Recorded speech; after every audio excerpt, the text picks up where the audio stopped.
Donald Trump has issued an executive order attacking the National Museum of African American History and Culture and threatening to remove funding from programs that promote what he calls an improper ideology. After days of failing to explain why his defense secretary was texting top secret war plans to a reporter, Trump is attacking black people to distract from SignalGate. The new executive order issued on Thursday attacks national museums for interrogating institutional racism. The horror! Imagine a museum in a country founded on slavery and segregation having the audacity to explore the history of racism. This museum is one of the most popular museums in America, receiving 1.6 million visitors last year alone. Trump claims his order is designed to restore the Smithsonian to its rightful place as a symbol of inspiration and American greatness. So the guy who knows nothing about American history and thought that Frederick Douglass was alive just a few years ago thinks the only way we can celebrate American greatness is by whitewashing history and erasing the legacy of racism.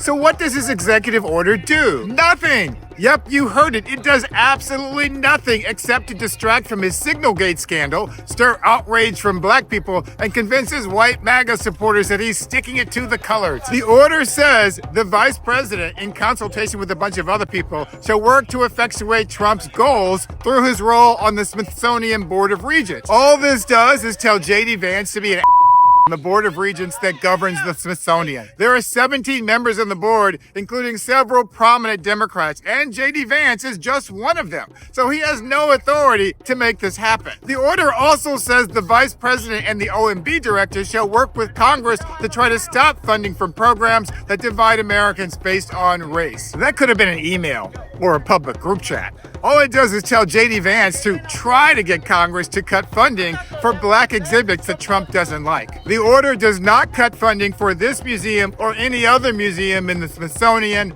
and Trump doesn't have the authority to do so anyway. For the National Museum of African American History behind me, it's important to remember that 46% of its $81 million budget comes from federal appropriations, but most of the funding comes from private donations and general trust funds. So even if Trump and Vance convince the Republican Congress to cut funding, we as Americans can make up the annual $37 million in potential lost funding from the government for a few years until we get rid of these clowns in the White House. But here's the kicker. The same executive order that purports to restore truth and sanity to American history instructs the Department of Interior to reinstate Confederate monuments that were removed during the Biden administration. Yes, they're eliminating black contributions to American history. At the same time, they're celebrating the most racist white contributions, slavery, and Civil War. You see, the Biden administration removed an infamous Confederate memorial here at Arlington National Cemetery